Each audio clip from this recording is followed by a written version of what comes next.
Bonsoir à tous. Et dans ce JT, le 56e Salon de l'agriculture bat son plein à Paris. 11 producteurs et éleveurs représentent l'Alsace cette année. Et jusqu'à dimanche, nous sommes allés leur rendre visite. Le Haut-Rhin serait le département français avec les écarts de salaire les plus importants entre les femmes et les hommes. Comment lutter contre ces inégalités dans les entreprises? Le gouvernement a mis en place un index. On vous expliquera comment ça marche. Et puis nous avons rencontré le maire de Grande-Synthe, cette commune du nord de la France où un revenu minimum social garanti devrait bientôt être expérimenté. De passage à Schiltigheim, Damien Carrel nous explique son fonctionnement. Le Salon de l'agriculture à Paris bat son plein, c'est la 56e édition. Comme chaque année, plusieurs agriculteurs et producteurs alsaciens ont fait le déplacement. Nora Bouriois était ce matin à l'inauguration du stand de la région Grand Est. Objectif affiché, mettre en avant l'agriculture de demain et la diversité des produits.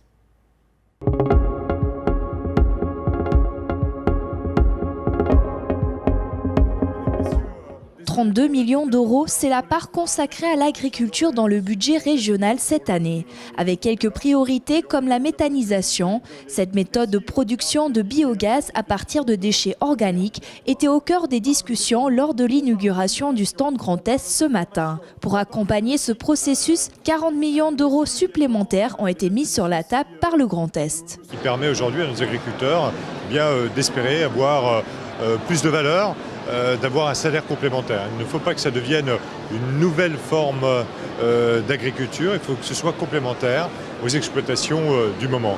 40 millions et en plus de cela, des aides spécifiques dans un schéma régional qui se traduiront par des subventions, des avances sous forme de prêts remboursables, des montées au capital de société, voire un fonds régional sur les projets les plus importants qui sera en capacité de venir aider les agriculteurs. Au cœur du hall 3, l'espace Grand Est de plus de 1000 m² met en lumière la diversité des produits et le savoir-faire des producteurs. Cette année, 11 viennent d'Alsace, parmi eux la brasserie artisanale strasbourgeoise Perle. Les visiteurs viennent pour boire une bonne bière d'Alsace et ils viennent chaque année, ils nous retrouvent. Donc on a en quelque sorte des clients fidèles qui viennent chaque année et puis qui font le tour du carré Alsace.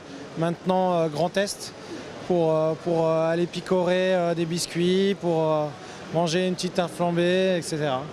Depuis 3 ans, les stands alsaciens sont sous la bannière du Grand Est. Mais grâce au panneau Alsace, les 700 000 visiteurs attendus jusqu'au 3 mars ne pourront pas rater les produits alsaciens. RGDS, partenaire des Alsaciens qui s'engagent. On prend tout de suite la direction de la place du Château à Strasbourg où se tient un rassemblement contre l'antisémitisme. Il fait suite au rassemblement qui avait eu lieu mardi dernier.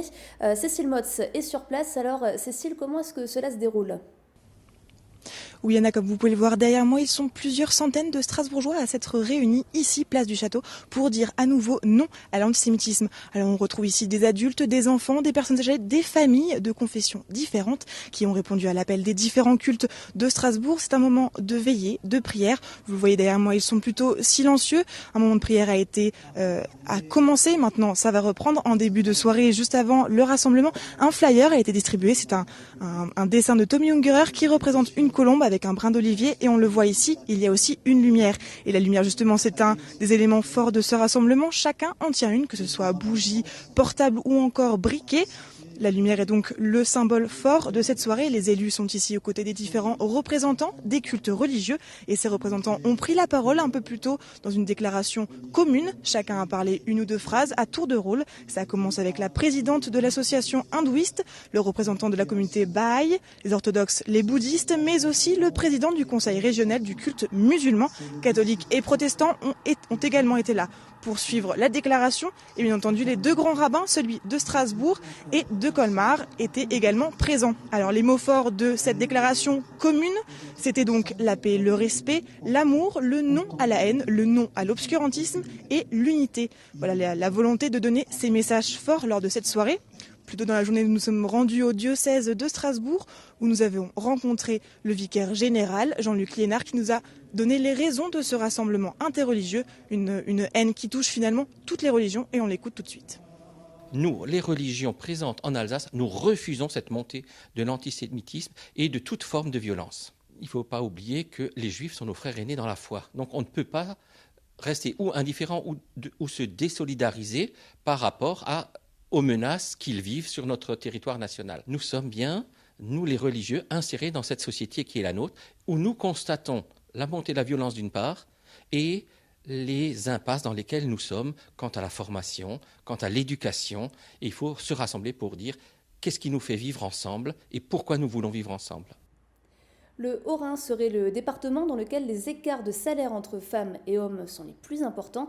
L'écart moyen dépasse les 22%, alors qu'il est de moins de 19% dans le reste de la métropole.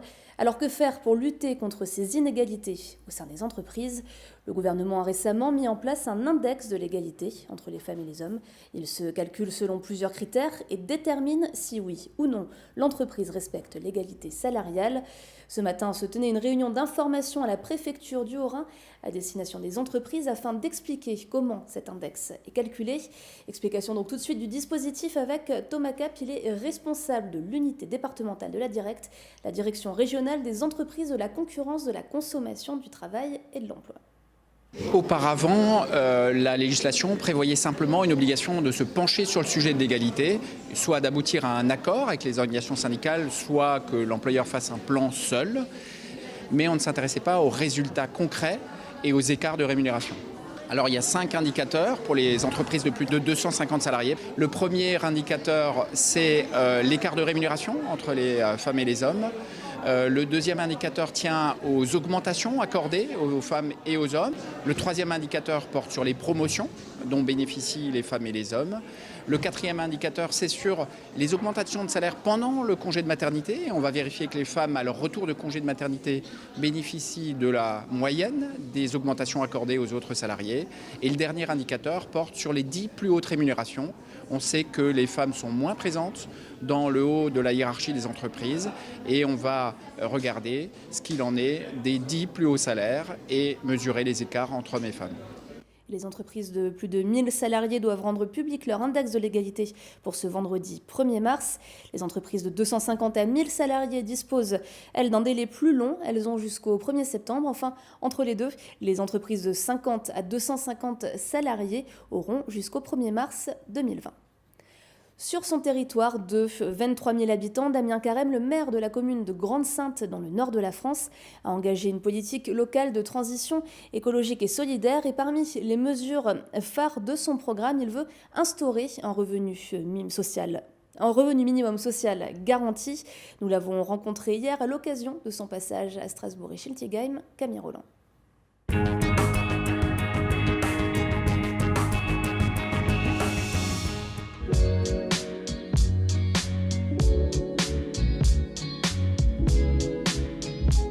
Venu partager son expérience, le maire écologiste Damien Carême a rencontré hier soir des Strasbourgeois élus et engagés. En mars prochain, le maire de Grande-Synthe souhaite faire voter au conseil municipal le revenu minimum social garanti. Dans sa ville près de Dunkerque, 17,8% des foyers vivent en dessous du seuil de pauvreté, une situation que le maire souhaite enrayer. L'idée étant de faire sortir les gens de cette angoisse sociale dans laquelle ils sont tous les mois quand ils sont en dessus du seuil de pauvreté à 855 €. C'est pas grand-chose. Et vraiment, les gens sont dans l'angoisse permanente de savoir tout le temps comment ils vont payer leur loyer, comment ils vont payer leur facture énergétique, comment ils vont payer la part alimentaire pour nourrir leurs enfants, par exemple.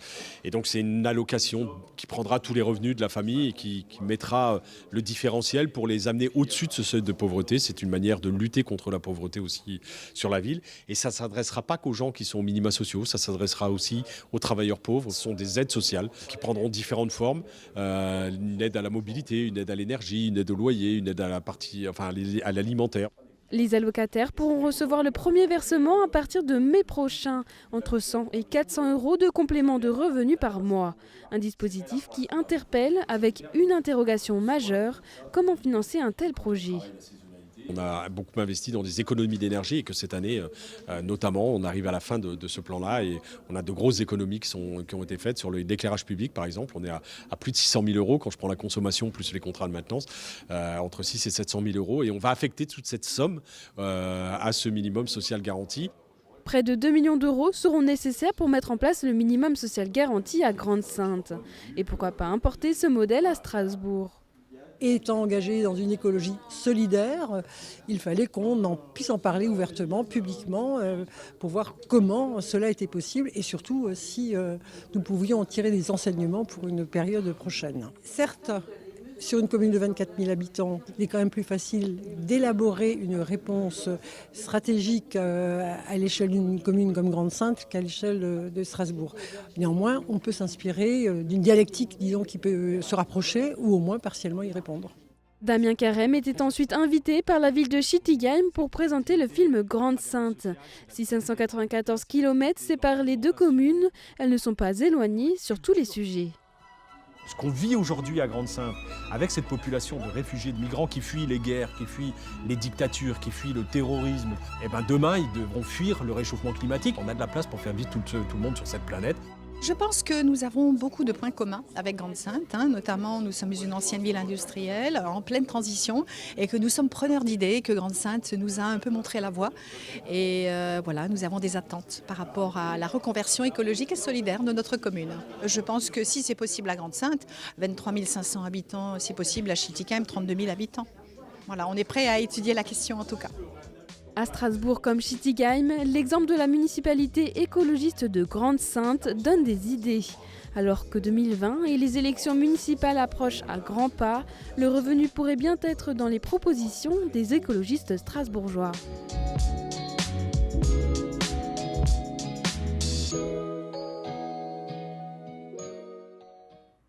C'est à 14h11 dimanche 10 mars que s'élancera la cavalcade du carnaval de Strasbourg. Un cortège qui sera composé de 37 éléments dont 10 engins roulants baptisés Bidulos.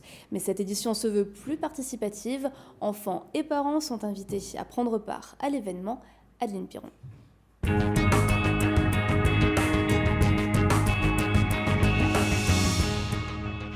Et toi, tu te déguises en quoi ?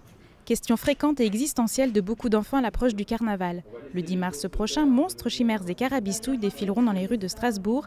Un cortège composé de 37 groupes et de 10 machines animées, les Bidulos. Bidulos créés par des artistes plasticiens de l'association Arachnima. Ces êtres fantastiques et un peu bizarres, il faut le dire, apporteront du soleil avant l'arrivée du printemps. Le but initial de carnaval, c'est de chasser l'hiver. Donc on va essayer de faire la même chose, c'est-à-dire d'avoir un moment de joie, de fête très coloré, très diversifié, avec du bruit, avec de la musique, avec de l'ambiance, avec des bonbons. On aura 600 kilos de bonbons qui seront distribués. L'idée pour nous est vraiment d'avoir une cavalcade qui soit très différente, très variée et qui soit d'abord un joyeux moment de plaisir et de pagaille dans la ville. Le top départ de ce joyeux moment sera donné à 14h11 Parc de l'Étoile. Et si vos petits monstres veulent faire partie du cortège, il ne vous reste plus que jusqu'au 6 mars pour les inscrire et leur trouver le déguisement. Pour les adultes qui aimeraient participer à l'organisation du carnaval, les inscriptions sont ouvertes jusqu'à demain. Et on termine ce journal avec l'image du jour d'Oliviane. Beau doublé alsacien aujourd'hui au Salon de l'Agriculture. 2 brasseries de notre région ont vu leur production récompensée par le très sélectif concours général agricole. La brasserie artisanale Blessing de Waldembach remporte la médaille d'argent pour sa démoniaque, une stout qui avait déjà décroché le prix d'excellence. Et puis la brasserie Météor remporte également une médaille d'argent pour la Météor Hefeweizen, bière trouble au malt de froment.